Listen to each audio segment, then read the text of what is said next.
Lal Salaam comrades, welcome to Honey GS classes. Last క్లాస్లో ఈ తెలంగాణ ఉద్యమంలో నక్సలైట్స్ డిస్కస్ చేస్తున్నాం.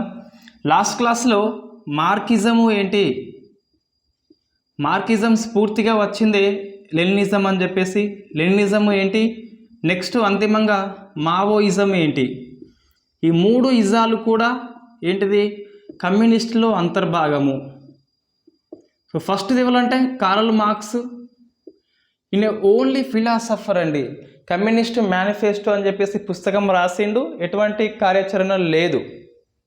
పుస్తకం స్ఫూర్తిగా తీసుకొని రష్యాలో లెనిన్ 1917లో బోల్షివిక్ విప్లవాన్ని తీసుకొస్తాడు. సో ప్రజా రాసులని విప్లవం వైపు లాగింది ఏంటిదంటే మొట్టమొదటిసారిగా 1917 బోల్షివిక్. లెనిన్ దీంతో ఈ కార్మికులతోని యుఎస్ఎస్ఆర్ అని చెప్పేసి ఒక రాజ్యాన్ని స్థాపిస్తాడు లెనిన్. నెక్స్ట్ మనకి మావోయిజం ఏంటి అంటే 1949లో ఈ చంగ్ షేక్ అని చెప్పేసి అతని రాజ్యాన్ని పడగొట్టి మావో జెడాంగ్ మావోయిస్ట్ ప్రభుత్వాన్ని ఏర్పాటు చేస్తాడు, అది మావోయిజం అని చెప్పేసి. డిఫరెన్సెస్ ఏంటి అంటే మన రష్యాలో లెనిన్ ప్రకారం చూస్తే పట్టణాలకి పరిమితమైంది, కార్మికులు రాజ్యస్థాపన చేస్తారు అని చెప్పేసి కాన్సెప్టు. మావోయిజం ఏంటి అంటే గ్రామాల్లో కూడా రైతులు పరివర్తన తీసుకొస్తారు, దీన్ని నూతన ప్రజాస్వామిక విప్లవం అని చెప్పేసి పిలుస్తాం. సో నూతన ప్రజాస్వామిక విప్లవము, దీనిలో ఏముంటుందంటే ఒక రైతు ఉంటాడు, భూస్వామి ఉంటాడు సేమ్ గ్రామంలో. ఆ భూస్వామిని రైతు పడగొట్టేసి ఆ గ్రామానికి విముక్తి ప్రసాదిస్తాడు. సో అట్లా అన్ని గ్రామాల విముక్తి అయిపోయినాక నెక్స్ట్ మనకి పట్టణాలు ఉంటాయి, వాటికి విముక్తి ఇచ్చినాక అంతిమంగా రాజ్య స్థాపన జరుగుతుంది. సో మనకి లెనిన్ ప్రకారం ఏంటి అంటే ఓన్లీ విత్-ఇన్ 1 డేలో కార్మిక రాజ్యము అనేది పెట్టుబడిదారి వర్గాన్ని పడగొట్టి రాజ్య స్థాపన చేస్తే, ఇక్కడ మావోయిజంలో రైతు అనే వ్యక్తి భూస్వామి పడగొట్టాలి అంటే మనకి కొంచెం లాంగ్ టర్మ్ ఫైట్ చేయాల్సి ఉంటుందని చెప్పేసి మావోయిజం యొక్క పాలసీ. ఇది రైతు పాలసీ, దీర్ఘకాలికంగా ఫైట్ చేయాలి ఉంటుంది, దశల వారీగా ఫైట్ చేయాల్సి ఉంటుంది, అంతిమంగా లక్ష్యము రాజ్య స్థాపన. లెనినిజం అంటే కార్మికులు పట్టణాల్లో 1 ఫైన్ డే అంటున్న 1 ఫైన్ డే పడగొట్టేసి రాజ్య స్థాపన చేస్తారు, డిస్కస్ చేసినాం. ఇక ఇప్పుడేంటి నక్సలిజము అని చెప్పేసి మనకి మావోయిజం స్ఫూర్తి ఉంటుంది అండ్ లెనినిజం స్ఫూర్తి ఉంటుంది. మన కాలోజీ ఏమంటాడు, మంచి మాట మనవాడు చెప్పినా వినాలి, మావో చెప్పిన వినాలని చెప్పేసి కాలోజీ యొక్క స్లోగన్ ఉంటుంది. సో మనకి నక్సలిజం అనేది మావోయిజానికి దగ్గరగా ఉంటుంది. అంతకంటే ముందు మనకి సిపిఐ పార్టీ అని చెప్పేసి సిపిఐ-ఎం పార్టీ ఉంటుందిగా, అదేమో లెనినిజం దగ్గర ఉంటుంది. సో మనం డిస్కస్ చేస్తాం అదంతా. ఇప్పుడు ఈ చాప్టర్ చూస్తే మనకి గ్రూప్ 2లో పేపర్ 4లో ఉంది, గ్రూప్ 1లో చూస్తే పేపర్ 6లో ఉంది. సో మిగతా ఎగ్జామ్ తెలంగాణ ఉద్యమం అని చెప్పేసి మనకి సిలబస్ ఉంటే 1 or 2 క్వశ్చన్స్ మనం ఎక్స్పెక్ట్ చేయవచ్చు, లేదా రాకపోవచ్చు, అది ట్రెండ్ బట్టి ఉంటుంది. ఒకటే ఇయర్లో 4-5 వస్తున్నాయి, ఇంకో ఇయర్లో 0 వస్తుంది. మనం ఎస్ఐ ప్రిలిమ్స్ పేపర్ అబ్జర్వ్ చేస్తే పెద్ద మనుషుల ఒప్పందం, 14 అంశాలు ఉంటాయి, 4 సైన్ చేస్తారు, అటు 4 మెంబర్స్ ఉంటారు, 2 డేట్స్ ఉంటాయి. చిన్న చాప్టర్, అది 1 or 2 పేజెస్ ఉంటుంది, 3 క్వశ్చన్స్ వచ్చినాయి. అదే మనకి 69 ఉద్యమం పెద్దగా ఉంటుంది, 1 క్వశ్చన్ వచ్చింది, అది ఈజీ క్వశ్చన్ వచ్చింది. నెక్స్ట్ ప్రజా సంఘాలు అని చెప్పేసి పెద్దగా ఉంటే మనకి ఒకటే ప్రశ్న వచ్చింది. అట్లా అంటే మనకి ఒక్కొక్క ఇయర్లో ఒక్కొక్క చాప్టర్ మనకి హైలైట్ కావచ్చు. సో ఇది రాలేదు అని చెప్పేసి దాన్ని వదిలేయద్దు, నెక్స్ట్ ఎగ్జామ్లో అదే మొత్తం వచ్చి ఉండవచ్చు. అందుకే సిలబస్కి లోబడి మనం ప్రతి అంశాన్ని క్షుణ్ణంగా అధ్యయనం చేయాల్సి ఉంటుంది. గ్రూప్ 2 రాస్తే మాత్రము ఆ పేపర్ 4లో 140 దాకా మనం స్కోర్ చేయవచ్చు. పేపర్ 4లో వేయవచ్చు, నేను చెప్తున్నా పేపర్ 4లో వేయవచ్చు, పేపర్ 2లో చేయవచ్చు, 140 వరకు వేయవచ్చు. ఇంకా పేపర్ 3 అయితే 120, 110. పేపర్ 1 అయితే 110 నుంచి 120 అనేది ఎనఫ్. కాబట్టి మనం ప్రతి అంశాన్ని అధ్యయనం చేయాలి. ఈ తెలుగు అకాడమీలో నక్సలిజం మనకి చాలా అద్భుతంగా లేదు, ఈ ఒక్క చాప్టర్ మనకి మంచిగా లేదు, అంత గందరగోళంగా ఉంటుంది. మిగతా అన్ని చాప్టర్స్ మనకి ఓకే. మనమైతే అధ్యయన సౌలభ్యం కోసము కొన్ని పార్ట్స్గా డివైడ్ చేస్తున్నాం. ఈ మొత్తం చాప్టర్ని సిలబస్ కవర్ అయ్యేటట్టు కొన్ని పార్ట్స్గా. ఫస్ట్ మనకి కాన్సెప్ట్ అండి. ఏంటిది కాన్సెప్ట్? మొత్తం ఇక్కడ వ్యక్తులే వస్తారు. మొత్తం 4 రకాల వర్గాలు ఉంటాయి. ఏ వర్గంలో ఎవరు ఉంటారు, వాళ్ళ పత్రికలు ఏంటి అని చెప్పేసి, వాళ్ళ స్టాండ్ ఏంటి అని చెప్పేసి. సిపిఐ, సిపిఐ-ఎం, ఏఐCCC-6, ఏపీ-CCC-6, సిపిఐ-ఎంఎల్, సిఓసి అని చెప్పేసి పీపుల్స్ వార్ గ్రూప్ అని చెప్పేసి, అంతిమంగా మావోయిస్టు ఎలా ఏర్పడింది అని చెప్పేసి ఈ కాన్సెప్ట్లో అందరు వ్యక్తులే వస్తారు. నెక్స్ట్ ఏంటి అంటే ఈ సిపిఐ కావచ్చు, సిపిఐ-ఎంఎల్ కావచ్చు, లేదా మావోయిస్ట్ కావచ్చు, వాళ్ళకి అనుబంధంగా ఏ సంఘాలు ఉన్నాయి. ఇది నెంబర్ 2 చాప్టర్. మనకి అనుబంధంగా ఏముంటాయి? ఒకటి విద్యార్థి సంఘాలు అని చెప్పేసి ఉంటాయి. సో విద్యార్థి సంఘాలు అని చెప్పేసి మనకు 3 ఉంటాయి ఫేమస్. పీడిఎస్సి ఉంటుంది, రాడికల్ స్టూడెంట్ యూనియన్ ఆర్ఎస్సి ఉంటుంది, ప్రజాతంత్ర విద్యార్థి సంస్థ అని చెప్పేసి ఫేమస్ వాళ్ళ పత్రిక, ఆలోచన పత్రిక అని చెప్పేసి ఉంటుంది. సో మనకి 3 సంఘాలు మొత్తం మీద ఉన్నాయి. వాటిని డిస్కస్ చేస్తాం. రాడికల్ స్టూడెంట్ యూనియన్ యొక్క 5 మహాసభలు ఉంటాయి, 5 డిస్కస్ చేస్తాం. సో నెక్స్ట్ ఇంకా అనుబంధంగా వస్తే కొన్ని సాంస్కృతిక సంఘాలు అని చెప్పేసి ఉంటాయి. సాంస్కృతిక సంఘాలు అని చెప్పేసి ఇందులో ఏముంటుందంటే విరసము అని చెప్పేసి వరవరరావు వాళ్ళ కేటగిరీ ఉంటుంది. నెక్స్ట్ హైదరాబాద్ ఆర్ట్ లవర్స్ అని చెప్పేసి ఉంటుంది, దాన్నే జననాట్య మండలిగా మారుస్తారు. నెక్స్ట్ నవోదయ సాహితీ సాంస్కృతిక సంస్థ అని చెప్పేసి ఉంటుంది, జన సాహితీ సాంస్కృతిక సంస్థ అని చెప్పేసి ఉంటుంది. మొత్తం మనకి 5 వస్తాయి ఇక్కడ. నెక్స్ట్ మనకి 3వ చూస్తే రైతు కూలి సంఘాలు. సో రైతు కూలి సంఘాలు అని చెప్పేసి ఏంటిది, ఇక్కడ 2 మహాసభలు మనకి జరుగుతాయి. దీనిలో ఒకటి నెల్లూరు వస్తుంది, సెకండ్ కరీంనగర్ వస్తుంది.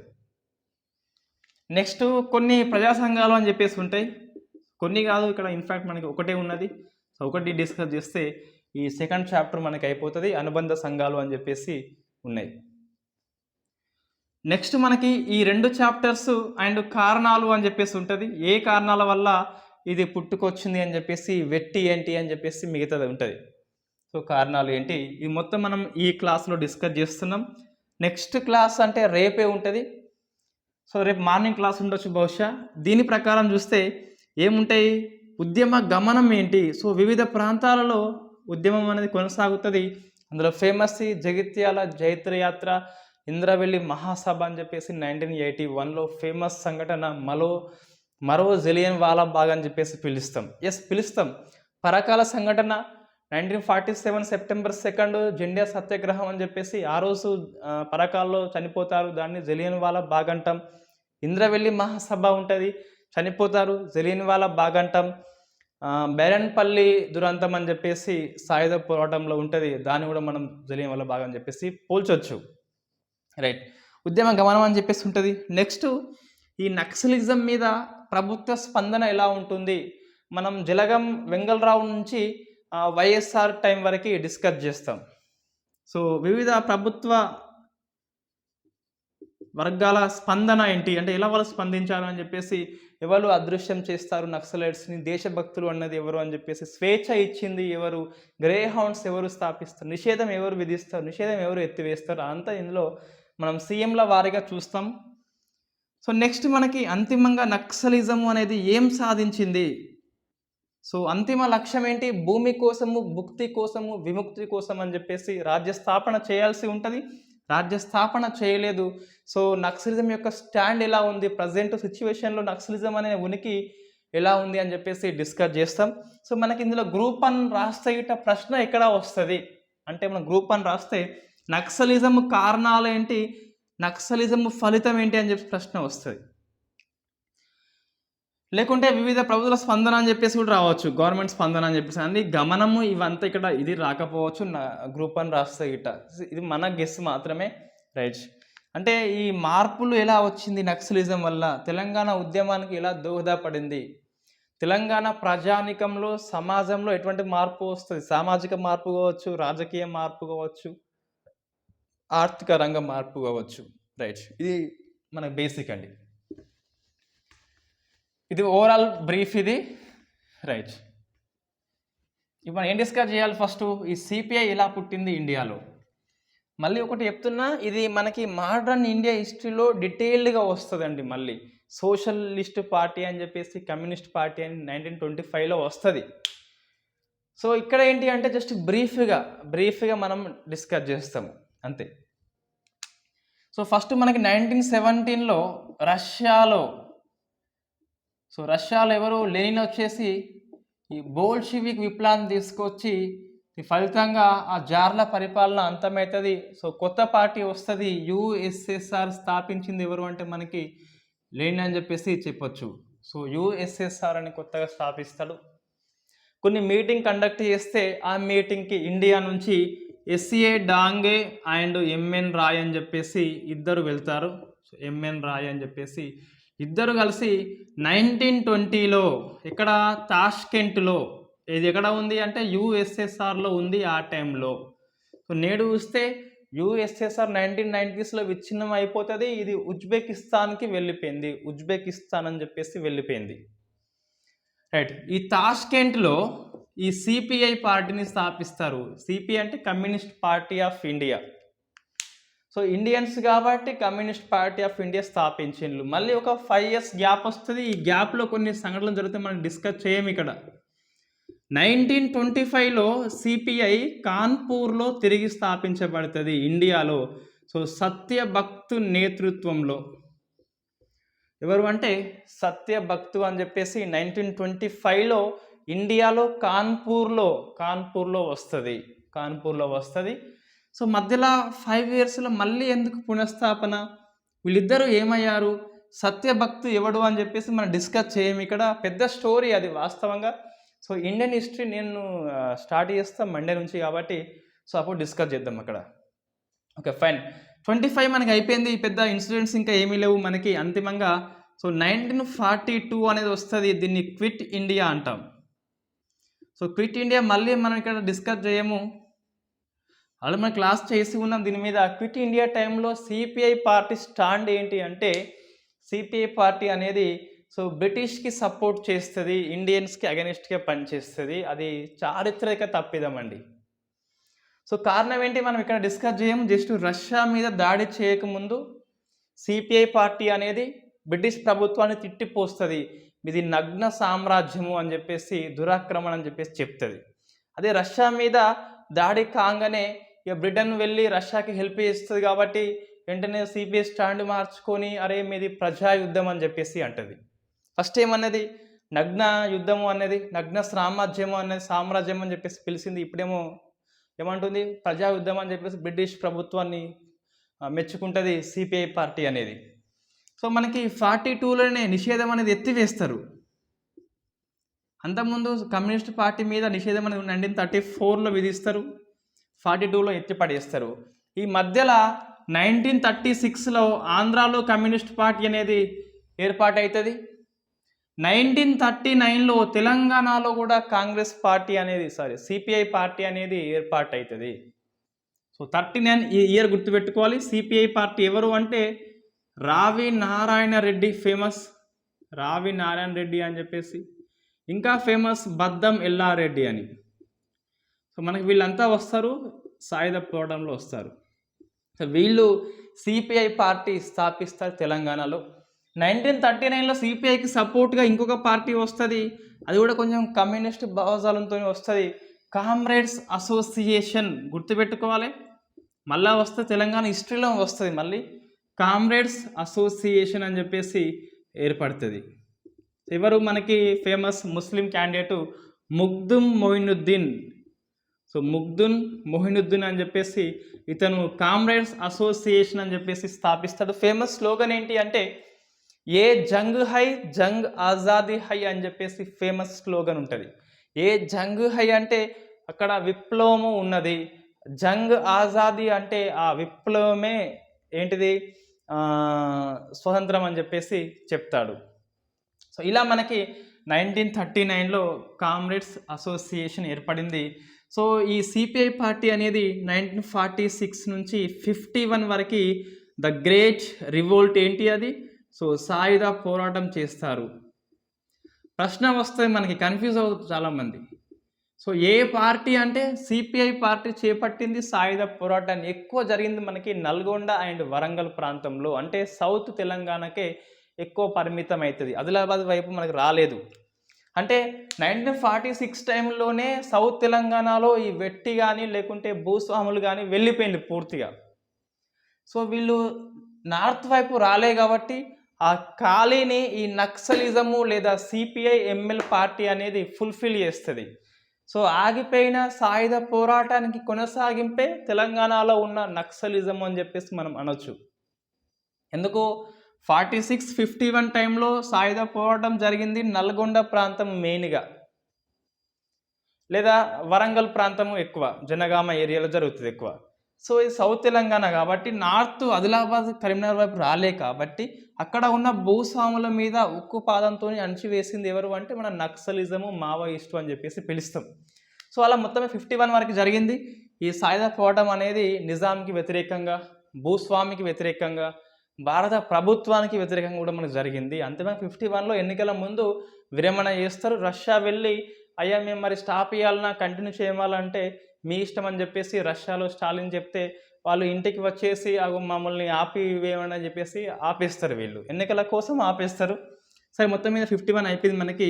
సో ఇలా పోసిన క్రమంలో 1962లో చైనా వర్సెస్ ఇండియా యుద్ధం స్టార్ట్ అయింది.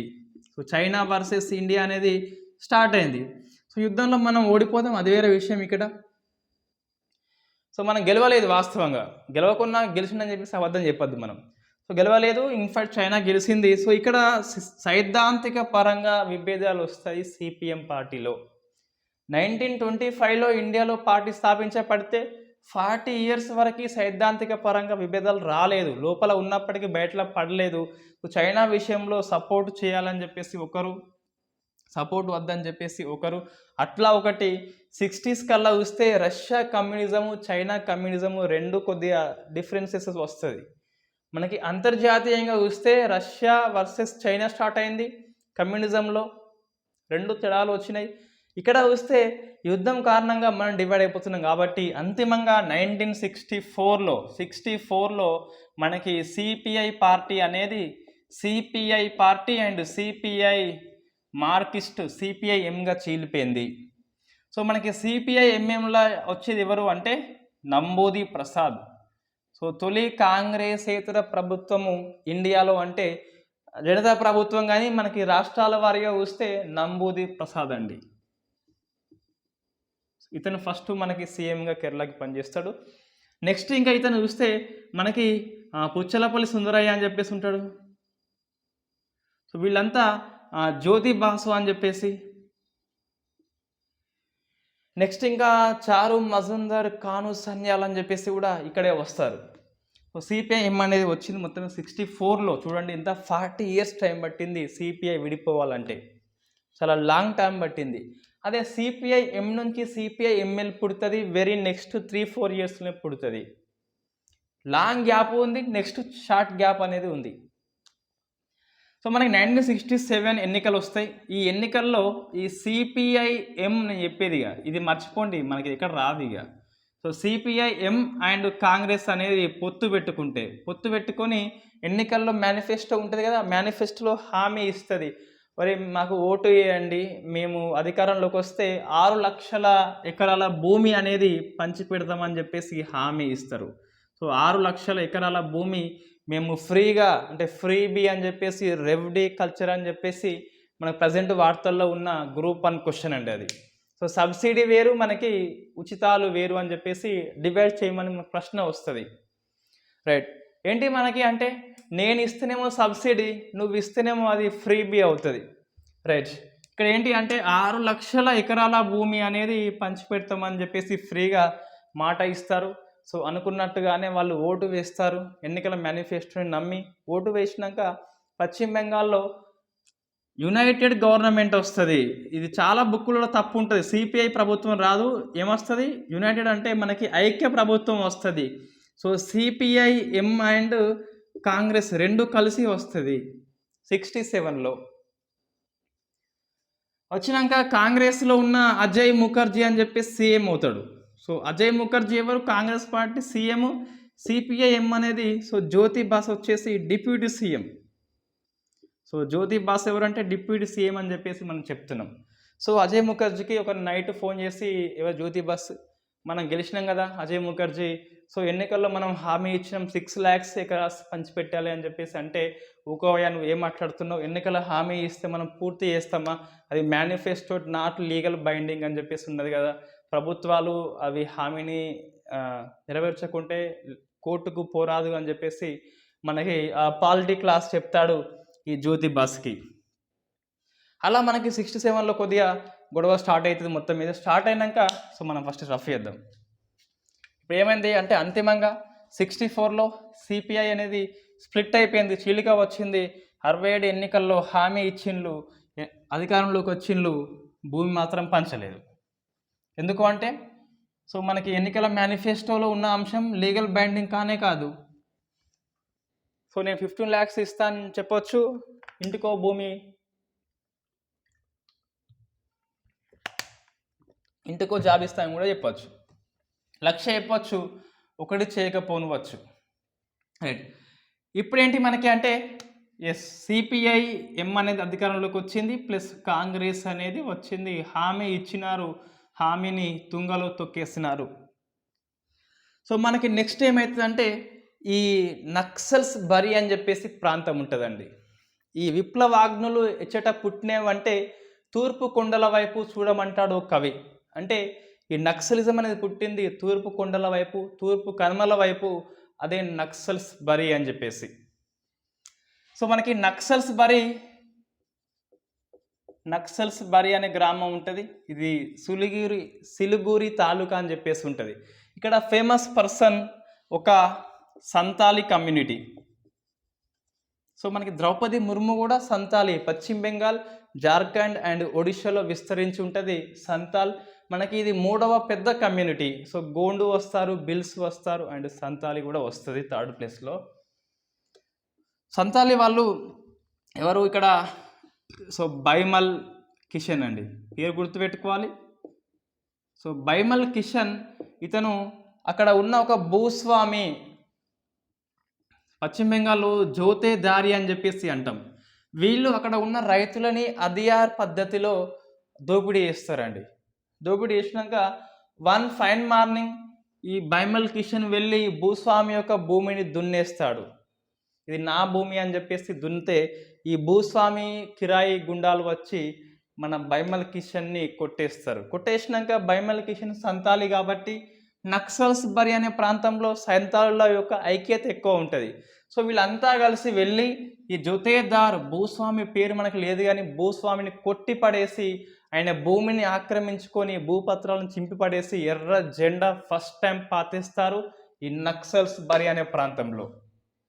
రైట్. ఏమైంది ఇక్కడ ఎర్ర జెండా పాతిన్లు. సో సింబల్ ఆఫ్ కాన్ఫిడెన్స్, ఇది సింబల్ ఆఫ్ కాన్ఫిడెన్స్ అని చెప్పేసి ఎర్ర జెండాని పాతారు. సో మనకి 67లో జరిగిన సంఘటన March 4th జరిగింది. మనకి మార్చి ఏప్రిల్లో చూస్తే 2 months టైంలో 60 విలేజెస్లో సేమ్ జరుగుతుంది. సేమ్ ఇదే జరుగుతుంది, ఇంతటితో ఆగది, సేమ్ జరిగిపోతుంది. సో అన్ఫార్చునేట్లీ ఆల్సో 1969 May 25 గుర్తుపెట్టుకోవాలి. సో 67 May 25 గుర్తుపెట్టుకోవాలి. ఈ రోజున ఆ జోతేదారులను పోలీస్ కానిస్టేబుల్స్ ఇన్స్పెక్టర్ వచ్చేసి కొంతమంది మహిళల్ని పిల్లల్ని కాల్చి పడేస్తారు. సో అదే రోజు మన చారు మజుందర్, మన హీరో ఎవరు అంటే సో చారు మజుందర్ వచ్చేసి ఒక అనౌన్స్మెంట్ చేస్తాడు. ఈ రోజు నుంచి రైతు విముక్తి పోరాటం స్టార్ట్ అయింది. రైతు విముక్తి అంటే సో భూమి కోసం స్టార్ట్ అయింది, భుక్తి కోసం స్టార్ట్ అయింది, విముక్తి కోసం స్టార్ట్ అయింది. ఈరోజు గ్రామం విముక్తి, రేపు పట్టణం విముక్తి, ఇలా మొత్తం రాజ్య స్థాపన వస్తుందని చెప్పేసి నూతన ప్రజాస్వామిక విప్లవానికి నాంది పలికింది ఎవరు అంటే చారు మజుందర్ అని చెప్పేసి మనం గర్వంగా చెప్పొచ్చు. సో మనకి ఈరోజు భూ సంస్కరణ కానీ లేదా భూములకు పట్టాలు ఇవ్వడం కానీ ఈ 1/17 చట్టం కానీ లేదా గవర్నమెంటే కొద్దిగా సంక్షేమ కార్యక్రమాలు చేస్తుంది అంటే నక్సల్స్ బరి యొక్క రిజల్ట్ అండి ఇది. అంతవరకు గవర్నమెంట్ భూ సంస్కరణ చేపట్టలేదు, నక్సల్స్ వాళ్ళు చేస్తున్నారు కాబట్టి సో గవర్నమెంట్ చేయాల్సి వచ్చిందని చెప్పేసి మనం చెప్పొచ్చు. రైట్. మొత్తం మీద వస్తే మనకి అంతిమంగా చారు మజుందర్ నూతన ప్రజాస్వామిక విప్లవాన్ని అనౌన్స్మెంట్ చేస్తాడు మే 25న. ఆ రోజు నుంచి ఇటువంటి భూస్వామి మీద దాడి జరిగితే దాన్ని నక్సల్స్ అని చెప్పేసి పిలుస్తున్నాం. సో మనకి 1946, 51 ఎస్ that is called also Naxals అని పిలవచ్చు అంటే పిలవచ్చు. రెండింటి లక్ష్యము భూమి కోసమే, రెండింటి లక్ష్యము భుక్తి కోసమే, విముక్తి కోసమే. కాకుంటే అప్పుడు ఈ పదం అనేది లేదు కాబట్టి మనం అట్లా పిలవలేదు. రెండింటి లక్ష్యము భూమే కదా, సో భుక్తి కదా, విముక్తి కదా. రైట్. ఇది మనకి చారు మజుందర్ అండ్ కాను సైన్యాల్ అని చెప్పేసి ఇద్దరు కలిసి సో 67లో ఫైట్ చేస్తారు. సో ఇది ఇంతటితో ఆగిపోదు, మనకి విభిన్న ప్రాంతాల్లో పుట్టుకొస్తుంది. ఆ ప్లేసెస్ మనం గుర్తుపెట్టుకోవాలి కంపల్సరీ. సో ఏపీలో చూస్తే శ్రీకాకుళము. ఇప్పుడు ఎవరు మనకి ఒక వర్గం ఏంటిది, ఇది ఫస్ట్ వర్గం అండి. చారు మజుందర్, కాను సన్యాల్, పశ్చిమ బెంగాల్ నక్సల్స్ వరి ప్రాంతంలో ఫస్ట్ వర్గం. సో ఏపీలో శ్రీకాకుళం స్ఫూర్తి పొందుతుంది. ఏపీలో శ్రీకాకుళంలో ఉన్నది గిరిజనులే వీళ్ళు కూడా. సో వాళ్ళ పేర్లు మనం గుర్తుపెట్టుకోవాలండి. ఇది రెండవ వర్గం, మనకి రెండవ వర్గము. సో ఆదిభట్ల రాములు అని చెప్పేసి, ఆదిభట్ల రాములు అని చెప్పేసి. నెక్స్ట్ పంచాది కృష్ణమూర్తి. పేర్లు గుర్తుపెట్టుకోవాలి. మీరు ఎస్ఐ పేపర్ గమనిస్తే 5 పేర్లు ఉంటే వాడు 5వ వ్యక్తి పేరు ఇచ్చిండు ఎగ్జామ్లలో. సో పంచాది కృష్ణమూర్తి అని చెప్పేసి. నెక్స్ట్ చౌదరి తేజేశ్వరరావు. నెక్స్ట్ మనకి వెంపాటు సత్యనారాయణ. సో వెంపట్టు సత్యనారాయణ అని చెప్పేసి. నెక్స్ట్ ప్రాణిగ్రాహి అని చెప్పేసి, ఇతను పాటల ద్వారా ఉద్యమాన్ని ప్రజల్లోకి తీసుకెళ్తాడు. మన ప్రాణిగ్రాహి అని చెప్పేసి ఉంటాడు. సో మొత్తం మీద వీళ్ళు 5గురు శ్రీకాకుళంలో ఫైట్ చేస్తారు. ఎవరు స్ఫూర్తి తీసుకొని అంటే చారు మజుందర్ అండ్ కాను సన్యాల్. సిపిఐ ఎం పార్టీ ఇప్పుడైతే సిపిఐ ఎంలోనే ఉన్నది, ఇంకా చీలిక రాలే మనకి. రైట్. ఇది ఏపీలో జరుగుతుంది. నెక్స్ట్ మనం చూస్తే నెక్స్ట్ ఏరియా ఏంటి మనకి అంటే బెంగాల్లోనే బీర్బం అని చెప్పేసి ఉంటుంది. సో బీర్బం ప్రాంతం ఉంటుంది బెంగాల్ లోపలనే. సో యూపీలో చూస్తే లఖింపూరి. సో లఖింపూరి భేరి. కేరళలో చూస్తే వైనాడు. సో ఇట్లా మనకి అంటే ఓన్లీ పశ్చిమ బెంగాల్కే పరిమితం కాలేదు, మిగతా ప్రాంతాలకు కూడా వచ్చింది అని చెప్పేసి కొన్ని ఎగ్జాంపుల్స్ చెప్పాలంటే మనం ఇట్లా కొన్ని ఎగ్జాంపుల్స్ మనము రాయాల్సి ఉంటుంది. కర్ణాటక ప్రాంతంలో జరిగింది. కర్ణాటకలో మషిహరి అని చెప్పేసి. సో మషిహరి ఏరియాలో కూడా మనకి జరిగింది. కర్ణాటక వచ్చింది, బెంగాల్ వచ్చింది, యూపీ వచ్చింది, కేరళ వచ్చింది అండ్ ఏపీ కూడా వచ్చింది. శ్రీకాకుళం అని చెప్పేసి మనకి జరిగింది. సో ఇది అంటే సిపిఐ ఎం అనేది స్టార్ట్ చేసింది ఇండియాలో కొన్ని ప్రాంతాలలో మనకి ఏమైంది విస్తరించింది. ఎస్. ఇప్పుడేంటి సిపిఐ ఎం నుంచి ఎలా వివిధ పార్టీలు వస్తుంది. మొత్తం మనం ఇప్పుడు ఏం చేసినామంటే 2 కేటగిరీ చేసినాం. ఒకటేమో చారు మజుందర్ సపోర్టుగా ఎవరు మనకి పంచాది కృష్ణమూర్తి కావచ్చు, ఆదిభట్ల రాములు కావచ్చు, తేజేశ్వరరావు కావచ్చు, సత్యనారాయణ కావచ్చు, ప్రాణిగ్రాహిణి కావచ్చు, వీళ్ళంతా కూడా మనకి శ్రీకాకుళంలో 1967 టైంలోనే దీనికి ప్యారలల్గా జరిగిందండి ఇది. సో ఈ శ్రీకాకుళం తిరుగుబాటు మీద అప్పటి హోంశాఖ మంత్రి జలగం వెంగళరావు అనేది ఉక్కుపాదంతో అణచివేస్తాడు. రైట్. ఓకే. ఇప్పుడు ఏంటి అంటే సో సిపిఐ ఎం అనేది మీటింగ్ పెట్టుకుంటుంది కలకత్తాలోని బర్దౌన్లో. సో బర్దౌన్లో సమావేశం జరుగుతుంది కదా, ఇది మనకి వెరీ ఇంపార్టెంట్.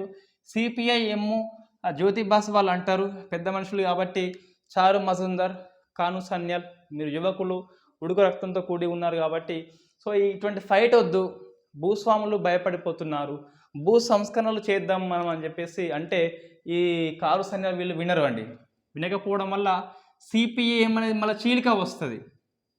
చీలిక వచ్చినాక ఏంటిది మనకి AICCRగా అండ్ దీనికి సపోర్ట్ స్టార్టింగ్లో చేస్తారు, మళ్ళీ అడ్డంగా వ్యతిరేకిస్తూ APCCRగా 2 వర్గాలు మనకి బయటకు వస్తుంది. ఒకటేమో AICCR అనేది ఏది బర్దౌన్ సమావేశంలో విభేదిస్తూ బయటకు వస్తే AICCRని సపోర్ట్ చేస్తూ స్టార్టింగ్లో మళ్ళీ వ్యతిరేకిస్తూ ఏపీ ట్రిపుల్ సిఆర్ అనేది ఏర్పాటవుతుంది. సో మనకి ఫస్ట్ది ఏంటిదంటే చారు మజుందర్ ఒకటి ఉన్నది ఆల్రెడీ, సెకండ్ది కాను సన్యాలు ఉన్నది, ఇదే ఏఐ ట్రిపుల్ సిఆర్ అని చెప్పేసి పిలుస్తున్నాం. ఇది మొత్తం అనేది. ఇంతకుముందు శ్రీకాకుళంలో వేరే వర్గం ఉన్నది మళ్ళీ, రైట్. వీళ్ళు ఇట్లా నెక్స్ట్ ఇదే మనకి సిపిఐ ఎంఎల్గా మారుతుంది 69లో. ఈ ఏప్రిల్ 22న మనకి లెనిన్ బర్త్డే కాబట్టి ఆనాడు ఏఐ ట్రిపుల్ సిఆర్ని అంటే all India coordination communist committee of revolutionary అని చెప్పేసి పిలుస్తాం. సో అది సిపిఐ ఎంఎల్గా ఏప్రిల్ 22న మారుతుంది. ఇదేంటిది Andhra Pradesh coordination communist committee of revolution అని చెప్పేసి. దీంట్లో ఎవరు ఉంటారంటే తరిమెల్ల నాగిరెడ్డి, ఫేమస్ వ్యక్తి అండి, చాలా మంచి వ్యక్తి. సో తరిమెల్ల నాగిరెడ్డి అని చెప్పేసి ఎమ్మెల్యే ఉంటాడు, ఎమ్మెల్యే పదవికి రాజీనామా చేస్తాడు.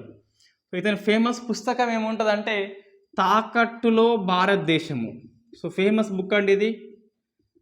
సో మనకి 1960-70 ప్రాంతంలో వస్తే ఆ ప్రాంతంలో కొత్త కంప్యూటర్లు వస్తే మన ఇండియాకి. సో ఇటువంటి డెవలప్మెంట్ జరుగుతుంది కాబట్టి ఉద్యోగాలు అన్నీ పోతాయి, కంపెనీలన్నీ పోతాయి. ఈ ఆల్విన్ కానీ ఆజాదీ మిల్స్ కానీ ఇవన్నీ మూసివేస్తారు. సో మనకు ఇక్కడ బొగ్గులే అని చెప్పేసి మన ఉక్కు పరిశ్రమని విశాఖ ఉక్కు ఆంధ్రలో హక్కు అని చెప్పేసి తరలిస్తారు. ఒరే తెలంగాణలో బొగ్గు లేదా, ఇంతకంటే అన్యాయం వేరే ఉంటుంది అని చెప్పేసి మనం ప్రశ్నించవచ్చు, రైట్. ఇట్లా మొత్తం మీద తాకట్టులో ఉందని చెప్పేసి ఇండియా తరిమెల్ల నాగిరెడ్డి యొక్క పుస్తకం ఉంటుంది. ఎమ్మెల్యే ఇతను రాజీనామా చేస్తాడు. ఎందుకు అంటే అసెంబ్లీలలో మొత్తం బాతకాని మాటలు అని చెప్పేసి దానివల్ల ఉపయోగం లేదని చెప్పేసి రాజీనామా చేస్తాడు. నెక్స్ట్ వెరీ ఫేమస్ వ్యక్తి మనకి దేవుళ్ళపల్లి వెంకటేశ్వరరావు. సో దేవుళ్ళపల్లి వెంకటేశ్వరరావు అని చెప్పేసి ఉంటాడు. మనకి ఉన్న ప్రజా సంఘాలు అన్నీ కూడా ఇన్ఫ్యాక్ట్ డిస్కస్ చేస్తాం మనం ఇదే క్లాస్లో. వీళ్ళిద్దరే స్థాపిస్తారండి. ఎందుకు అంటే దేవుళ్ళపల్లి ఏంది మనకి సాయుధ పోరాటంలో ప్రముఖ పాత్ర పోషిస్తాడు. ప్రశ్న వస్తుంది మనకి, నక్సలిజం పోరాటంలో సాయుధ పోరాటంలో ఉమ్మడి వ్యక్తి ఎవరు అంటే దేవుళ్ళపల్లి వెంకటేశ్వరరావు అని చెప్పేసి, రైట్. ఇతని ఫేమస్ బుక్ ఏంటిదంటే ప్రజాతంత్ర జనతా విప్లవము. సో ప్రజాతంత్ర జనతా విప్లవము ఫేమస్ పుస్తకం ఇది. నక్సలిజం మీద ఫేమస్ పుస్తకం అని చెప్పేసి. ఈయన భార్య చనిపోయినాక నా జీవితాలు నా జ్ఞాపకాలు అని చెప్పేసి పుస్తకం రాస్తుంది. ఎవరు? దేవుళ్ళపల్లి రమ అని చెప్పేసి. సో ఈమె భార్య, వెంకటేశ్వరరావు భార్య ఏంటి, నా జీవితాలు నా జ్ఞాపకాలు అని చెప్పేసి. దేవుళ్ళపల్లి వెంకటేశ్వరరావు యొక్క ఫాలోవర్స్, అనుచరులు, మిత్రులు కావచ్చు, వాళ్ళు అయితే పోరు నేల అని చెప్పేసి పుస్తకం రాస్తారు. పోరు నేల. ఇవన్నీ మన వెంకటేశ్వరరావు గురించి. ఆయన పుస్తకం ఏంటి, ప్రజాతంత్ర జనతా విప్లవం అని చెప్పేసి. అలా భార్య పుస్తకం ఏంటి అంటే నా జీవితము నా జ్ఞాపకము అని చెప్పేసి. నెక్స్ట్ వీళ్ళ యొక్క అనుచరులు ఏ బుక్, పోరు నేల అని చెప్పేసి పుస్తకం రాస్తారు. నెక్స్ట్ మనకి మూడో వ్యక్తి ఎవరు అంటే చంద్ర పుల్లారెడ్డి. సో చంద్ర పుల్లారెడ్డి అని చెప్పేసి ఉంటాడు. పుస్తకాలు ఇతను ఏం లేవు మన లక్కీలా. నెక్స్ట్ ఇతను మళ్ళీ మనకి ఈ రాడికల్ స్టూడెంట్ యూనియన్ ఏర్పాటులో మళ్ళీ వస్తాడు, మనకి పీడిఎస్లో వస్తాడు. నెక్స్ట్ మనకి కోల వెంకయ్య అంటాం. సో కోల వెంకయ్య మనకి మొన్న కాదు కానీ అంతకుముందు కరెంట్ అఫైర్స్లో వచ్చిండు ఇతను. ఆయన కొలను వెంకయ్య. కొలను వెంకయ్య మనకి పుట్టపాక భువనగిరి డిస్టిక్లో ఉంటాడు కదా, పుట్టపాక అని చెప్పేసి. ఈ జాతీయ చేనేత దినం సందర్భంగా జాతీయ హస్తకళ అవార్డు వస్తుంది. కొలను వెంకయ్య అండ్ వాళ్ళ కొడుకు రవీందర్కి వస్తుంది. ఇది జాతీయ హస్తకళ నైపుణ్య అవార్డు అనేది వస్తుంది. సో అతను కొలను వెంకయ్య, ఈయన కోల వెంకయ్య అని చెప్పేసి పిలుస్తాం. ఈ వర్గం అనేది ఈ AICCRని విభేదిస్తూ ఏర్పడ్డది. స్టార్టింగ్ సపోర్ట్ చేస్తుంది. సిపిఐ ఎం అంటే జ్యోతిబాస్ వర్గము. అక్కడ నుంచి బయటకు వచ్చింది చారు మజుందర్ అండ్ కాను సన్యాల్ అని చెప్పేసి. సో మనకి మెయిన్గా నక్సలిజంని ఎక్కువ వ్యాప్తి చేసింది ఈ వర్గము సిపిఐ ఎంఎల్ అని చెప్పేసి. సో దీనికి సపోర్టుగా తెలంగాణలో వ్యాప్తి ఎవరు, వీళ్ళంతా తెలంగాణలే, అంటే వీళ్ళంతా ఏపీ అయినప్పటికీ వీళ్ళు వరంగల్ అండ్ ఖమ్మంలో ఎక్కువ చేస్తారు. సో వీళ్ళకి సపోర్టుగా, వీళ్ళకి కాదు, ఈ చారు మజుందర్ వాళ్ళ సపోర్ట్గా తెలంగాణలో ఈ ఆదిలాబాద్ కరీంనగర్లో ఇంకొక వర్గం పుట్టుకొస్తుంది.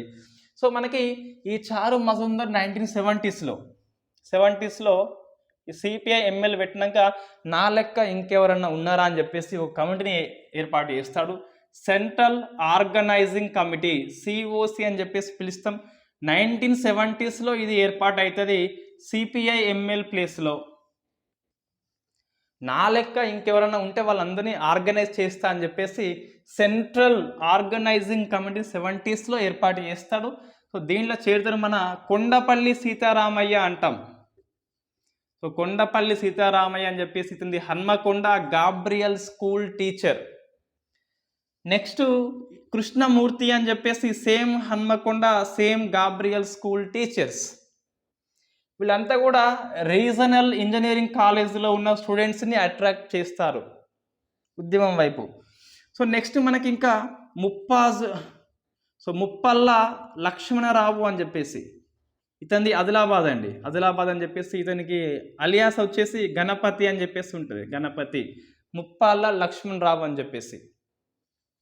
నెక్స్ట్ మనకి మల్లోజుల కోటేశ్వరరావు అని చెప్పేసి ఉంటుంది. కోటేశ్వరరావు అంటే మనకి ఫేమస్ కిషన్జీ, ఈయన పెద్దపల్లి ఇది. సో పెద్దపల్లి వీళ్ళు పేర్లు మార్చుకొని ఫైట్ చేస్తారు. వీళ్ళంతా కూడా ఈ చారు మజుందర్ వర్గానికి హెల్ప్ చేస్తారు. సో వీళ్ళు తర్వాత 1980s వీళ్ళంతా కలిసి పీపుల్స్ వార్ గ్రూప్గా మారుతారు. వీళ్ళంతా కలిసి 2004 అంతిమంగా అన్ని కలిపి మావోయిస్ట్గా పిలువబడతారు. మావోయిజాన్ని స్ఫూర్తిగా తీసుకొని రైతాంగం విముక్తి చేయాలని చెప్పేసి రాజ్య స్థాపన చేయాలని 2004 మావోయిస్ట్గా మారుతారు. సో మనకి చూస్తే ఏమర్థమైందంటే ఇది ఫస్ట్ వర్గము. వీళ్ళకి సపోర్ట్గా శ్రీకాకుళంలో ఉన్న సెకండ్ వర్గము. ఏఐసిసిఆర్కి విరుద్ధంగా వచ్చింది ఏపీసిసిఆర్, ఇదొక వర్గము. అండ్ వీళ్ళకి సపోర్ట్గా తెలంగాణ అంటే ఉత్తర తెలంగాణలో వచ్చింది ఏంటంటే మనకి ఈ కొండపల్లి సీతారామయ్య వర్గం, కృష్ణమూర్తి, ముప్పాల లక్ష్మణరావు అండ్ మల్లోజుల కోటేశ్వరరావు అని చెప్పేసి మనకి వీళ్ళ పదాలు ఎక్కువ మళ్ళీ రానున్న కాలంలో వినిపిస్తుంది. ఇండియా మొత్తంలో నక్సలిజం ఎక్కడ బలంగా ఉంది అంటే నార్త్ తెలంగాణ. ఇన్ఫ్యాక్ట్ కొండపల్లి వర్గమే మొత్తం విస్తరిస్తుంది. సో వీళ్ళంతా క్రమక్రమంగా వెనుకబడిపోతారు లేదా చనిపోతారు. 4 వర్గాలు బాగా గుర్తుపెట్టుకోండి. ఫస్ట్ వర్గము, సెకండ్ వర్గం ఏపీలో శ్రీకాకుళం అని చెప్పేసి, థర్డ్ వర్గం తరిమిల నాగిరెడ్డి వర్గము, ఫోర్త్ వర్గము సీతారామయ్య వర్గం అని చెప్పేసి ఇది మనం చూస్తే మరి ఈరోజు ఎట్లా ఉంది అంటే మళ్ళీ లాస్ట్కి డిస్కస్ చేస్తాం కొంచెం ఎక్కువ. ఇప్పుడేంటి అంటే 1980s కల్లా ఈ నక్సలిజానికి దిగువ తరగతి వాళ్ళ సపోర్ట్ తగ్గిపోయిందని చెప్పాల్సి ఉంటుంది. గవర్నమెంట్ అనేది భూ సంస్కరణలు కావచ్చు, డిఫరెంట్ స్కీమ్స్, వెల్ఫేర్ స్కీమ్స్ పెట్టడం ద్వారా వీళ్ళ యొక్క ప్రాబల్యం తగ్గిపోయింది. ఒకప్పుడు నల్గొండ, కంచుకోట ఇప్పుడు లేదు. ఒకప్పుడు వాళ్ళ ఖిల్లా, ఖమ్మం ఇప్పుడు లేదు. ప్రజెంట్ ఉనికి కోసం ఫైట్ చేస్తున్నారు నక్సలైట్లు అని చెప్పేసి, లేదా నేటివ్ మావోయిస్టు అని చెప్పేసి మనం చెప్పొచ్చు. సో ఇది మనకి ఫస్ట్ క్లాసు. ఇప్పుడు దీనికి కంటిన్యూషన్ చేస్తున్నాం మనం. కంటిన్యూలో ఏంటి అంటే వీళ్ళందరికీ అంటే ఈ వర్గానికి ఆ వర్గానికి అనుబంధంగా ఏ సంఘాలు పనిచేసినాయి, సో అనుబంధంగా ఏ సంఘాలు పనిచేసినాయి అని చెప్పేసి. సో 4 వర్గాలు మళ్ళీ చదవండి బాగా. ఫస్ట్ ఏంటి చారు మజుందర్ వర్గము, సెకండ్ ఆదిభట్ల రాములు అని చెప్పేసి, వెంపాటి సత్యనారాయణ అని చెప్పేసి, పంచాది కృష్ణమూర్తి అని చెప్పేసి సెకండ్ది. నెక్స్ట్ తరిమిల్ల నాగిరెడ్డి, దేవులపల్లి వెంకటేశ్వరరావు అని చెప్పేసి థర్డ్ వర్గము. ఫోర్త్ మన సీతారామయ్య వర్గం అని చెప్పేసి. నెక్స్ట్ మనకి అనుబంధ సంఘాలు, చిన్న క్లాస్ అయ్యి తొందరగా అయిపోతుంది.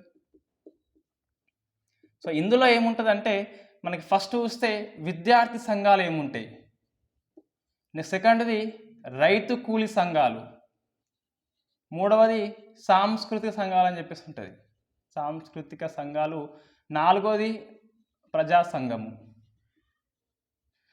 సో ఫస్ట్ ఏంటి అంటే విద్యార్థి సంఘం అని చెప్పేసి. ఇందులో మళ్ళీ మనకి 3 ప్రముఖంగా ఉంటాయి, ఒక వ్యక్తి ఉంటాడు ప్రముఖంగా. సో మనం ఫస్ట్ చూస్తే జార్జి రెడ్డి హత్య అండి. మనకి ఎగ్జామ్ రాకపోవచ్చు పెద్ద ఇది ఏంటిది అంటే జార్జి రెడ్డి హత్య అంటే ఒక చిత్తూరు నివాసి, నక్సలిజం సంబంధం లేదు అయినప్పటికీ సినీ నిర్మాత తమ్మిరెడ్డి భరద్వాజ్ అని చెప్పేసి అతన్ని ఫలితంగా కమ్యూనిజం వైపు అట్రాక్ట్ అవుతాడు. మన జార్జ్ రెడ్డి. ఎవరు? భరద్వాజ యొక్క ప్రభావంతో ఇటువైపు వస్తాడు.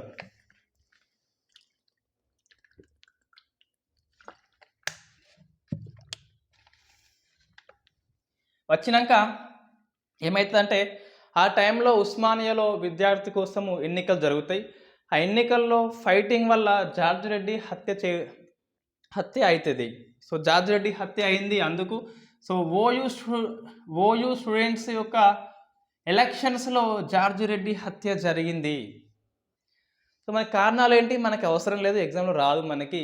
కాకుంటే ఓయూలో విప్లవ భావాలు నాటింది ఎవరు అంటే ఫస్ట్ మనకి జార్జ్ రెడ్డి. అందుకు మనం క్లాసులో చెప్పుకుంటున్నాం అంతే. ఏంది? ఉస్మానియాలో విప్లవ భావాలు నాటింది ఎవరు అంటే మన జార్జ్ రెడ్డి అని చెప్పేసి. సో మనకి ఫేమస్ పర్సన్. నెక్స్ట్ ఒకటి స్టూడెంట్ ఫెడరేషన్ అని చెప్పేసి ఉంటుంది. అది పెద్ద మనకు ఉపయోగం లేని సంఘం, అది రాజు ఎగ్జామ్లో. నెక్స్ట్ మనకి ఏది ఈ పీడిఎస్యులో ఓన్లీ డిఎస్యు అని చెప్పేసి ఫస్ట్ ఉంటుంది. డెమోక్రాటిక్ స్టూడెంట్ యూనియన్ అని చెప్పేసి ఉంటుంది. సిపిఐ ఎంకే అనుబంధంగా, అది మనకు పెద్దగా ఉపయోగం లేని సంఘము. నెక్స్ట్ మనకి పీడిఎస్యు అని చెప్పేసి ఉంటుందండి, ఇది మనకి ఫేమస్. దీన్ని కొండపల్లి సీతారామయ్య, గుర్తుపెట్టుకోవాలి, కొండపల్లి సీతారామయ్య అండ్ చంద్ర పుల్లారెడ్డి వీళ్ళిద్దరు కలిసి దీన్ని ఏర్పాటు చేస్తారు. అంటే వీళ్ళ వర్గం అనేది ఇందులో పనిచేస్తుంది. పీడిఎస్యు అంటే మనకు తెలుసు, ప్రోగ్రెసివ్ డెమోక్రటిక్ స్టూడెంట్ యూనియన్ అని చెప్పేసి. సో మొత్తం మన విద్యార్థి చూస్తే మనకి 3 ప్రాంతాలలో ఉంటారు. రీజనల్ ఇంజనీరింగ్ కాలేజీ అని చెప్పేసి వరంగల్ ఒకటి, Kakatiya medical college and Osmania, ఈ 3 ప్రాంతాలలో మనకి ప్రాబల్యంగా ఉంటుంది నక్సలిజం అనేది విద్యార్థి సంఘాలలో. సో పీడిఎస్యు అనేది ఒక మహాసభ హైదరాబాద్లోని సరోజిని దేవి హాల్లో మీటింగ్ పెట్టుకుంటారు. ఆ మీటింగ్ పెట్టుకున్నప్పుడు ఈ చంద్ర పుల్లారెడ్డి వర్గానికి సీతారామయ్య వర్గానికి మధ్య ఫైటింగ్ జరుగుతుంది. జరిగినాక సీతారామయ్య వర్గం అనేది బయటకు వస్తుంది. ఈ ప్రశ్న మనకి వస్తే రావచ్చు, ఈ ఫైటింగ్ అనేది ఎవరి ప్రసంగం ద్వారా వస్తుంది అంటే మనకి కోటేశ్వరరావు. సో కిషన్జీ అని చెప్పేసి మనం చెప్పిన పెద్దపల్లి ఫేమస్. ఈ కిషన్జీ ప్రసంగం చేస్తుండగా మనకి సభలో గందరగోళం వస్తుంది. గందరగోళంలో కొట్టుకుంటారు వీళ్ళు. సో కొండపల్లి వర్గం అనేది, కిషన్జీ వర్గం అనేది బయటకు వచ్చి రాత్రి మీటింగ్ పెట్టుకొని కొత్త సంఘాన్ని స్థాపిస్తారు. రాడికల్ స్టూడెంట్ యూనియన్ అని చెప్పేసి ఆర్ఎస్యు అని పేరు పెట్టింది ఎవరు అంటే మన శ్రీశ్రీ. జరిగింది ఏంటిది? పీడిఎస్యు మహాసభ సరోజిని దేవి హాల్లో కిషన్జీ ప్రసంగం ఉంటుంది. ఆ టైంలో చంద్ర పుల్లారెడ్డి సీతారామయ్య వర్గం ఇద్దరు కొట్టుకుంటే ఈ కొండపల్లి వర్గము అండ్ కిషన్జీ వర్గం బయటకు వచ్చేసి రాత్రి కూసుండి వాటర్ తాక్కుంటే మీటింగ్ పెట్టుకొని ఆర్ఎస్యు అని చెప్పేసి శ్రీశ్రీ పేరు పెడతాడు. సో ఆర్ఎస్యులో ఎవరెవరు ఉంటారు మనకు కొన్ని పేర్లు మనం గుర్తుపెట్టుకోవాలి కంపల్సరీ. సీతారామయ్య వర్గం ఉన్నది, కోటేశ్వరరావు కిషన్జీ ఉన్నాడు, ఇంకా వస్తే మన అల్లం నారాయణ ఉన్నాడు. సో స్టూడెంట్ అప్పుడు అల్లం నారాయణ అని చెప్పేసి గుర్తుపెట్టుకోండి. నెక్స్ట్ ఇంకా మనకి ఎవరు, సో సీతారామయ్య ఒకడు, కిషన్జీ ఒకడు, సో కొల్లూరి చిరంజీవి, ఇది మనకు ఫేమస్. కొల్లూరి చిరంజీవి అని చెప్పేసి మనం ఆల్రెడీ ఉద్యమంలో డిస్కస్ చేసినాము. స్టడీ అండ్ స్ట్రగుల్ పిలిపించింది ఎవరు అంటే చిరంజీవి అని చెప్పేసి పిలిపించిండు. ఇన్ఫ్యాక్ట్ 69 ఉద్యమం అనేది ఉవ్వెత్తున ఎగిసింది. చైతన్యం అనేది హై లెవెల్లో ఉన్నది. సో రాజకీయ వర్గం అనేది కుట్ర వల్ల ఉద్యమం అనేది ఆగిపోయింది. ఆ చైతన్యం అనేది అలా ఉండిపోయి నక్సలిజం రూపంలోకి మారింది. మనకు బెస్ట్ ఎగ్జాంపుల్ చిరంజీవి అని చెప్పేసి చెప్పొచ్చు, వరంగల్. సో ఇలా మనకి స్టూడెంట్ వర్గం అనేది ఆర్ఎస్సిలో కీలక పాత్ర పోషిస్తుంది, కొండపల్లి వర్గం తరపున పనిచేస్తుంది. ఈ ఆర్ఎస్సి వర్గమే గ్రామాలకి తరలండి అనే ఉంటుంది. సో గ్రామాలకి తరలండి అని చెప్పేసి ప్రోగ్రాం ఉంటుంది. గ్రామాలకు వెళ్ళి సో రైతు కూలి సంఘాలని ఏర్పాటు చేస్తుంది. స్టూడెంట్సే వాళ్ళ శిక్షణ కార్యక్రమం కూడా కండక్ట్ చేస్తుంది కొండపల్లి వర్గం అనేది. సో మనకి నారద లక్ష్మణ్ రావు అని చెప్పేసి ఉంటుంది. నారదుల లక్ష్మణ్ రావు, ఈయన పుస్తకం ఏంటిదంటే సో గ్రామాలకి తరలండి నా అనుభవాలు అని చెప్పేసి పుస్తకం ఉంటుంది. ఆ పుస్తకంలో పేర్కొంటారు ఆర్ఎస్సి వల్లనే నేడు నక్సలిజం అనేది ఇండియా మొత్తం వ్యాపించింది అని చెప్పేసి. సో ఇది మనకి ఆర్ఎస్సి యొక్క మహాసభలు మనం గుర్తుపెట్టుకోవాలి. మొత్తం 5 ఉంటాయండి. మొత్తం 5 ఉంటాయి. ఒకటి వచ్చేసి హైదరాబాద్ ఉంటుంది. సో రెండవది వరంగల్ ఉంటుంది. మూడవది అనంతపురం ఉంటుంది. అనంతపురం వచ్చేసి నాలుగవది గుంటూరులో ఉంటుంది. గుంటూరులో ఐదవది వచ్చేసి లాస్ట్ది తిరుపతిలో ఉంటుంది. ఇవన్నీ ఏంటి అంటే ఆర్ఎస్సి యొక్క మహాసభలు. ఆర్ఎస్సిలో ఎవరెవరు ఉన్నారంటే వీళ్ళు ఉన్నారు. దానిలో ఫేమస్ మనం లక్ష్మణ్ రావు గుర్తుపెట్టుకోవాలి. సో ఏది పల్లెలకు తెరలండి, గ్రామాలకు తెరలండి నా అనుభవాలు అని చెప్పేసి పుస్తక రచయిత లక్ష్మణ్ రావు అని చెప్పేసి మనం చెప్తున్నాం. రైట్. ఈ హైదరాబాద్ మీటింగ్ ఉందిగా, దీనికి ఎవరంటే అధ్యక్షుడు వెంకటరమణయ్య అని చెప్పేసి ఉంటాడు.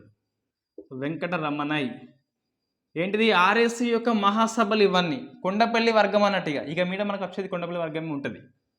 సో వరంగల్లో మనకి ఎవరు చెరుకూరి రాజ్ కుమార్ అని చెప్పేసి మీటింగ్ ఉంటే దీనికి మనకి ఇన్ఫ్యాక్ట్ ఇండియన్ ఎక్స్ప్రెస్ యొక్క ఎడిటర్ అరుణ్ శౌరి అని చెప్పేసి మీటింగ్కి వస్తాడు. అరుణ్ శౌరి అని చెప్పేసి ఇండియన్ ఎక్స్ప్రెస్ మన కరెంట్ అఫైర్స్ రాస్తే గిట్ట ఈ ఇంటర్నేషనల్ రిలేషన్స్కి కానీ ఎకనామిక్ కానీ బెస్ట్ సోర్స్ మనకి హిందూ కంటే ఇండియన్ ఎక్స్ప్రెస్ పేపరే. సో అందులో మనకి ఎక్స్ప్లెయిన్డ్ కాలం అని చెప్పేసి ఉంటుంది. అందులో ఎక్సలెంట్గా ఎక్స్ప్లెయిన్ చేస్తారు. దాన్ని చాలామంది యూట్యూబర్స్ కానీ లేకుంటే చాలా ఐఏఎస్ సైట్స్ అని చెప్పేసి ఉంటాయి కదా, ఇన్సైట్స్ అని చెప్పేసి, విజన్ ఐఏఎస్ అని చెప్పి వాళ్ళంతా ఎలా ఉందో వాళ్ళకి కాపీ కొట్టేస్తారు. మీరు చెక్ చేయవచ్చు కావాలంటే. రైట్. ఏంటిది చెరుకూరి రాజ్ కుమార్ అని చెప్పేసి అనంతపురం కూడా అతనే ఉంటాడు. మొత్తం మీద ఇలా 5 మీటింగ్ జరిగినాయి మనకి.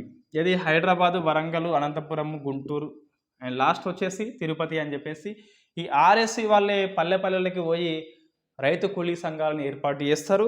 ఆ రైతు కూలీ సంఘాలు మళ్ళొక 2 మహాసభలు పెట్టుకుంటాయి. మన కర్మానికి మనం కంపల్సరీ గుర్తుపెట్టుకోవాల్సి ఉంటుంది. ఆ 2 సభలు ఎక్కడ అని చెప్పేసి, ఆ సభల యొక్క ముఖ్యాంశాలు ఏంటి అని చెప్పేసి గుర్తుపెట్టుకోవాలి. అయిపోయింది. ఇంకొక 2-3 మినిట్స్లో అయిపోద్ది క్లాస్. స్టూడెంట్స్ ఏంటి మనము అంటే ఒకటి జార్జ్ రెడ్డి హత్య, ఒకటి స్టూడెంట్ ఫెడరేషన్, ఒకటి డిఎస్సి, ఒకటి పీడిఎస్సి, ఒకటి ఆర్ఎస్సి, ఒకటి ఇంకోటి ప్రజాతంత్ర విద్యార్థి సంస్థ అని చెప్పేసి ఉంటుంది. అది ఫేమస్ పుస్తకం ఉంటుంది, ఆలోచన పుస్తకం అని చెప్పేసి. ఆలోచన పుస్తకాన్ని రాసింది ఎవరు అంటే పత్రిక అనేది జ్యోత్స్న అనే అమ్మాయి. జ్యోత్స్న గుర్తుపెట్టుకోవాలి. సంఘం ఏంటి ప్రజాతంత్ర విద్యార్థి సంస్థ అనేది. వాళ్ళ పత్రిక ఏంటి ఆలోచన పత్రిక. సంపాదకురాలు ఎవరు అంటే జ్యోత్స్న అని చెప్పేసి గుర్తుపెట్టుకోండి. సో నెక్స్ట్ ఏంటి మనకి అంటే ఈ కొన్ని సాంస్కృతిక సంఘాలు అని చెప్పేసి ఉంటుంది. విరసము అంటాం ఫస్ట్ది. విప్లవ రచయిత సంఘం అని చెప్పేసి పిలుస్తాం. దీంట్లో మనకి ఫేమస్ శ్రీశ్రీ ఉంటాడు. వరవరరావు అని చెప్పేసి ఇప్పటికి ఉన్నాడు. వరవరరావు అని చెప్పేసి ఉంటాడు. సో ఇంకా చూస్తే మనకి చెరబండరాజు అని చెప్పేసి ఉంటాడు. చెరబండరాజు అని చెప్పేసి, ఇంకా జ్వాలాముఖి అని చెప్పేసి చాలామంది విప్లవ కవులు ఇందులో కీలక పాత్ర పోషిస్తారు. రైట్. సెకండ్ది మనకి ఇంకా ఆర్ట్ లవర్స్ అని చెప్పేసి ఉంటుంది. సో ఆర్ట్ లవర్స్ అని చెప్పేసి Hyderabad art lovers B Narasimha Rao and Gaddar కలిసి స్థాపిస్తారు. ఇవన్నీ ఫ్యాక్ట్ బిట్ మనకి ఇంట్రెస్ట్గా ఉండదు వాస్తవంగా, అయినప్పుడు మనం అధ్యయనం చేయాలి. సో గద్దర్ వచ్చేసి నెక్స్ట్ ఆర్ట్ లవర్స్ని దీన్ని జననాట్య మండలిగా మారుస్తారు. సో జననాట్య మండలిగా మారుస్తారు. ఇవేంటి మనకి సాంస్కృతిక సంఘాలండి. ఇంకా కొన్ని ఉంటాయి మనకి.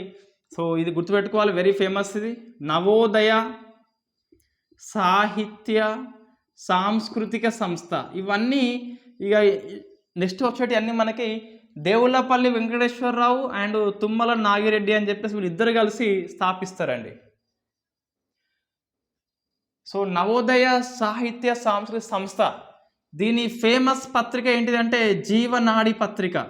సో జీవనాడి పత్రిక ఇది అశ్విని కుమార్ అండి. వాస్తవం ఫస్ట్ ఎవరు అంటే అశ్విని కుమార్ ఉండే. ఈ పత్రికను చాకలి ఐలమ్మ ఆవిష్కరణ చేస్తుంది. జీవనాడి పత్రికను అశ్విని కుమార్ సంపాదకత్వం ఉంటే, సో దీన్ని వి ప్రకాష్ దగ్గరుండి జీవనాడి పత్రికని ఆవిష్కరింపజేస్తాడు చాకలి ఐలమ్మతోని.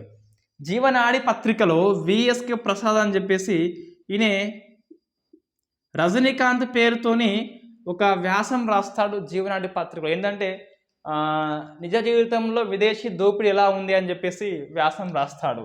సో నిజ జీవితంలో విదేశీ దోపిడీ అని చెప్పేసి ఒక వ్యాసం రాసింది ప్రసాద్. ఎవరి పేరుతోని రజనీకాంత్ అనే పేరుతో రాస్తాడు. ఏ పత్రికలో? జీవనాడి పత్రికలో. ఈ పత్రిక ఎవరిది అంటే నవోదయ సాహిత్య సంస్థది. ఒకటి ఇప్పుడు పత్రిక అయిపోయింది కదా. నెక్స్ట్ జీవనాడి పత్రిక అనేది అశ్విని కుమార్ అనేది చనిపోయినాక ఇది నెక్స్ట్ మనకి ఇదే సంస్థ కింద వడిసెల పత్రిక వస్తుంది.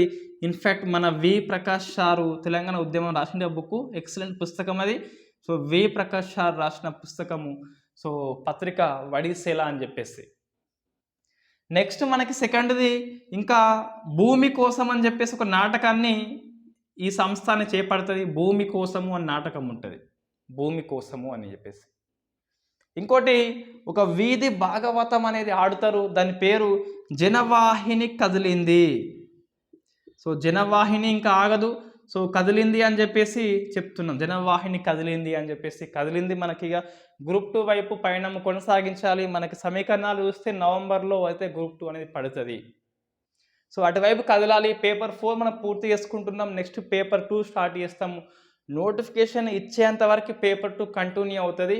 పేపర్ 1 డైలీ కరెంట్ అఫైర్స్లో కంటిన్యూ అవుతుంది. ఇంకా మనకి నోటిఫికేషన్ ఇచ్చినాక పేపర్ 3 అనేది స్టార్ట్ చేద్దాం. ఎకనమీ అని చెప్పేసి పేపర్ 3. ఆ టైం బట్టి మనం ఏది గ్యారంటీ ఇవ్వము, జస్ట్ మన వీళ్ళని బట్టి కంటిన్యూ చేసుకుంటూ వెళ్తున్నాం. సో జనవాహిని కదిలింది అని చెప్పేసి ఎవరు? నవోదయ సంస్థ వాళ్ళు. నెక్స్ట్ మనకి 4వ సంస్థ ఉంటుంది. ఈ ఒక్క సంస్థ మనకి మొత్తం 3 ఉన్నది చూడండి. ఒకటి పత్రిక ఉన్నది, ఒకటి నాటకము, ఒకటి వీధి భాగవతం అని చెప్పేసి ఉన్నది. నెక్స్ట్ మనకి జనసాహితి. సో జనసాహితి సాంస్కృతిక సంస్థ. వీళ్ళ పత్రికనేమో ప్రజాసాహితి. సో జనసాహితి, ప్రజాసాహితి అని చెప్పేసి వీళ్ళ పత్రిక అనేది ఉన్నది. నెక్స్ట్ మనకి ఇంకా ప్రజాసంఘం అని చెప్పేసి ప్రజాస్వామ్య హక్కుల వేదిక అని చెప్పేసి ఉంటుంది. సో దాన్ని దేవులపల్లి వెంకటేశ్వరరావు వీళ్ళు స్థాపిస్తారు. సో దాని యొక్క అధ్యక్షుడు ఎవరు అంటే వెంకటరమణ అని గుర్తుపెట్టుకోండి. ప్రజాస్వామ్య హక్కుల రక్షణ సంఘం అని చెప్పేసి ఉంటుంది, ఒకటి సంఘం ఉంటుంది. వెంకటరమణ దాని యొక్క అధ్యక్షుడు. ఇది మనకి అనుబంధ సంఘాలు అని చెప్పేసి ఉన్నది. ఇంకోటి ఫేమస్ రైతు కూలి సంఘాలు అండి. మనం స్కిప్ చేసినాం, మనం మర్చిపోతున్నాం అది. సో మనకి 2 సభలు ఉంటాయి, రైతు కూలి సంఘాలు అని చెప్పేసి 2 మహాసభలు ఉంటుంది. ఒకటి వచ్చేసి నెల్లూరు, రెండోది వచ్చేసి మనకి కరీంనగర్. సో దీని సభ పేరేంటి అంటే ఇది ఇంద్రవెల్లి నగర్ అండి. ఎందుకు అంటే మనకి 1981లో జరిగింది ఈ మీటింగ్ అనేది. 1981 ఏప్రిల్లో మనకి అంతకుముందు 2 months బ్యాక్ అనేది ఇంద్రవెల్లి మహాసభ దురంతం జరిగింది.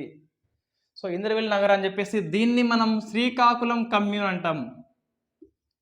శ్రీకాకుళం కమ్యూన్. సో ఆంధ్రాలో ఉన్నదానికి తెలంగాణ పేరు, తెలంగాణలో ఉన్నదానికేమో ఆంధ్ర దాని పేరు. అట్లా మనం ఈజీగా గుర్తుపెట్టుకోవచ్చు. నెల్లూరు మహాసభ 81, ఇదేమో 83లో అండి. సభ పేరు ఇది. సో ఇంద్రవెల్లి నగర్ అని చెప్పేసి శ్రీకాకుళము అని చెప్పేసి. ఈ సభకి ముఖ్య అతిథిగా మనకి అస్సాం నుంచి వస్తారు, మణిపూర్ నుంచి వస్తారు, బీహార్ నుంచి కూడా వస్తారు. సో మనకి ఫేమస్ ఎవరు అంటే అతను ఏకే రాయ్ అని చెప్పేసి ఫేమస్ కమ్యూనిస్టు. అప్పుడు ఏకే రాయ్ ప్రసంగిస్తాడు ఈ మీటింగ్లో. నేను మీ మధ్య ఉన్నందుకు నాకు గర్వంగా ఉంది. మొన్న దేశం మొత్తం ఇంద్రవెల్లి మహాసభ యొక్క పోరాటం చూసింది అని చెప్పేసి ఈయన ఏకే రాయ్ అనే వ్యక్తి ప్రసంగిస్తాడు. సో ఇక్కడ మొత్తం 16 డిమాండ్స్ ఉంటాయి. నేను పుస్తకంలో ఆ పేజీ నెంబర్ ఇస్తున్న తెలుగు అకాడమీలో 16 డిమాండ్స్ చదువుకోండి. దాని యొక్క సారాంశం ఏంటి అంటే వెట్టి పోవాలి, చాకిరి పోవాలి, దున్నేవాడికే భూమి ఇవ్వాలని చెప్పేసి, భూమి పట్టా ఇవ్వాలని చెప్పేసి, కౌలుదారులను బేతదాఖలు చేయొద్దు అని చెప్పేసి ఇవన్నీ అందులో ఉంటాయి. చదువుకోండి, అవన్నీ ఈజీగా గుర్తుంటాయి. నెక్స్ట్ మనకి శ్రీకాకుళం కమాన్ అని చెప్పేసి. సో ఇక్కడ మనకి కరీంనగర్లో మహాసభగా మొత్తం 30,000 మందితోని ర్యాలీ అనేది ఊరేగింపు అనేది తీస్తారు. అది అతిపెద్ద ఊరేగింపు ఆ టైంలో చూస్తే. సో ఇలా మనకి సభలు కండక్ట్ చేసుకుంటున్నాం అని చెప్పేసి డిస్కస్ చేసినాం, అయిపోయింది. ఇంకా నెక్స్ట్ క్లాస్లో మనకి ఏం బాకీ ఉంది అంటే వివిధ ప్రాంతాలలో ఎవరు భూస్వాముల మీద దాడి చేస్తారు, అందులో ఫేమస్ జగిత్యాల జైత్రయాత్ర అండ్ ఇంద్రవెల్లి మహాసభ అని చెప్పేసి ఒకటి ఉన్నది. నెక్స్ట్ వివిధ ప్రభుత్వాల నక్సలిజం మీద వాళ్ళ పాలసీ ఎలా ఉంటుంది అని చెప్పేసి జలగం వెంగళరావు నుంచి వైఎస్ఆర్ టైం వరకు డిస్కస్ చేస్తాం. గ్రే హౌండ్స్ అంటే ఏంటి, ఎవరు పనిచేస్తారు అని చెప్పేసి. నెక్స్ట్ ఈ అంతిమంగా నక్సలైట్ ఏం సాధించింది అని చెప్పేసి, తెలంగాణలో ఆర్థికంగా, సామాజికంగా, రాజకీయంగా ఎటువంటి మార్పులు వచ్చింది, గ్రూప్ 1 ప్రశ్న అయితే వస్తుంది. Thank you very much.